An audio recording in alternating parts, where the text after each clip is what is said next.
নারীর যৌনাঙ্গের কথায় আসি, সেই ক্ষেত্রে খেয়াল করে থাকবেন যে বাহির থেকে যে অংশটা দেখা যাচ্ছে সেটা মূলত আমরা বলে থাকছি ভালভা, যেটাকে আমরা বাহির থেকে দেখতে পাচ্ছি। এবং সেই ভালভাতে দেখা যায় যে একটি ইউরোথ্রাল অরিফিস থাকে, যেটা কিনা উপরে থাকে, এবং তার নিচে থাকে ভ্যাজাইনাল অরিফিস, যেটা থেকে কিনা ইউরোথ্রাল অরিফিসের ক্ষেত্রে আমরা বলে থাকি যে সেখানে হচ্ছে একটা ছিদ্র থাকে যেটা দিয়ে প্রস্রাব বের হয়ে থাকে। এবং ভ্যাজাইনাল যে অরিফিসটা আছে, অর্থাৎ যোনিপথের যে অরিফিসটা আছে বা ছিদ্রটা আছে, সেখান থেকে মূলত মাসিকের রক্ত বের হচ্ছে এবং সহবাসের সময় পুরুষ লিঙ্গ যোনিপথে প্রবেশ করছে। এবং পাশাপাশি দেখা যায় যে সেখান থেকে বাচ্চা নর্মাল ডেলিভারি যখন হয়ে থাকে বা স্বাভাবিক প্রসব হয়ে থাকে সেটা হয়ে থাকছে। এবং তারও নিচে যদি আমরা আসি, সেই ক্ষেত্রে অ্যানাল ক্যানাল থাকছে বা মলদ্বার থাকছে। এখন যেই অংশটা আসলে বাহির থেকে দেখা যাচ্ছে সেটাকে মূলত ভালভা বলা হয়ে থাকছে। এবং এই ভালভার আশেপাশে যে অংশগুলো থাকে, উপরে থাকছে সেটাকে আমরা ক্লাইটোরিস বলছি, এবং দুই পাশে দুটো লিপ বা পাতার মতো বা পাপড়ির মতো যে অংশটা থাকে, একটি হচ্ছে লেবিয়া মেজোরা, একটি হচ্ছে লেবিয়া মাইনোরা।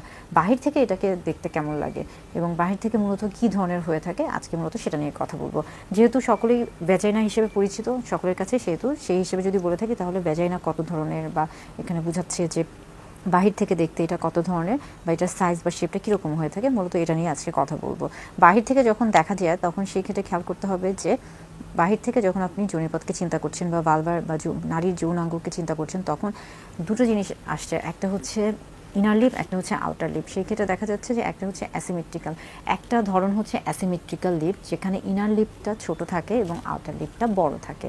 এবং আরেকটা দেখা যাচ্ছে যে আরেকটা ধরন হচ্ছে যেটাকে বলা হচ্ছে যে কার্ভ, সেখানে আউটার লিপটা বড় থাকে এবং ইনার লিপটা ভিতরে থাকে এবং সেটা কার্ভ হয়ে থাকে এবং সেটাকে অনেক সময় দেখতে হর্ষ শেপের মতো বলা হয়ে থাকে। এবং আরেকটা আছে, সেই ক্ষেত্রে দেখা যাচ্ছে যে আউটার লিপটা ফুলে থাকে এবং ইনার যে লিপটা রয়েছে সেটা কিছুটা ভিতরের দিকে থাকে।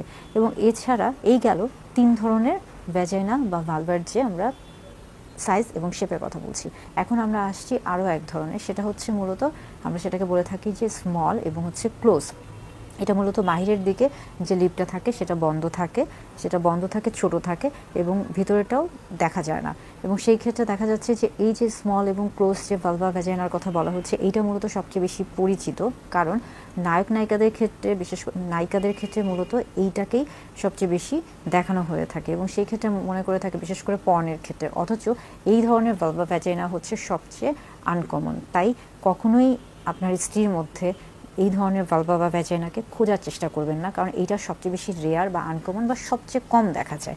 আরেক ধরনের ভালভা ভ্যাজাইনার যে প্রকৃতি যদি বলে থাকি, সেই ক্ষেত্রে দেখা যাচ্ছে যে এটা স্মল হয়ে থাকে, ছোট হয়ে থাকে, কিন্তু নিচের যে অংশটা বা লিপটা থাকে সেটা হচ্ছে ওপেন, অর্থাৎ খোলা হয়ে থাকে। তো এটাও এক ধরনের একটা প্রকৃতি। এবং আরও একটা প্রকৃতি রয়েছে, যে প্রকৃতিতে দেখা যাচ্ছে যে বাহির থেকে যখন দেখা যায় তখন এটাকে অনেকটা আমরা বলে থাকি যে হচ্ছে টিউলিপের মতো দেখা যায়, ফুলের মতো, অর্থাৎ লিপটা থাকছে খোলা, কিছুটা খোলা, কিন্তু ইনার যে লিপটা, আউটার লিপটা কিছুটা খোলা থাকছে, কিন্তু ইনার যে লিপটা থাকে, অর্থাৎ ভিতরের দিকে যে লিপটা থাকে, সেটা অনেকটা ভিতর থেকে মনে হয় বের হয়ে আসছে, অর্থাৎ হচ্ছে ফুলের মতো মনে হচ্ছে বেরিয়ে আসছে। তাই সেটাকে টিউলিপের সাথে অনেক সময় তুলনা করা হয়ে থাকে। অর্থাৎ বিভিন্ন ধরনের ভালভা ভ্যাজাইনা বলতে আমরা যেটা বোঝাচ্ছি আর কি, এটা বিভিন্ন ধরনের হতে পারে, তবে এক একজনের ক্ষেত্রে এক এক রকম এবং সবগুলোই স্বাভাবিক। কোনোটার সাথে কোনোটার তুলনা করতে যাবেন না বা কোনোটার সাথে কোনোটাকে খুঁজতে যাবেন না, আপনার যেটাই আছে সেটাই স্বাভাবিক। এছাড়া আরও বিভিন্ন রকমের থাকতে পারে। এছাড়া ভ্যাজাইনার ক্ষেত্রে দেখা যাচ্ছে যে ভ্যাজাইনা যেহেতু অটো ক্লিনিং একটা অর্গান, এটা নিজেই নিজের যোনিপথকে পরিষ্কার করছে, সেই ক্ষেত্রে বলা হয়ে থাকছে যে আমরা যখন ঘর মুছি, খেয়াল করে দেখবেন যে ঘর মোছার পরে বালতিতে পানিটা ফেলে দিই,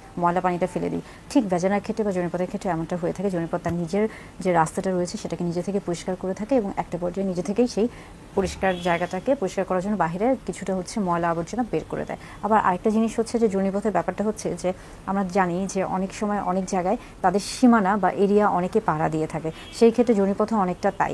যোনিপথে বিভিন্ন ধরনের জীবাণু আছে এবং এখানে ভালো এবং খারাপ জীবাণু রয়েছে।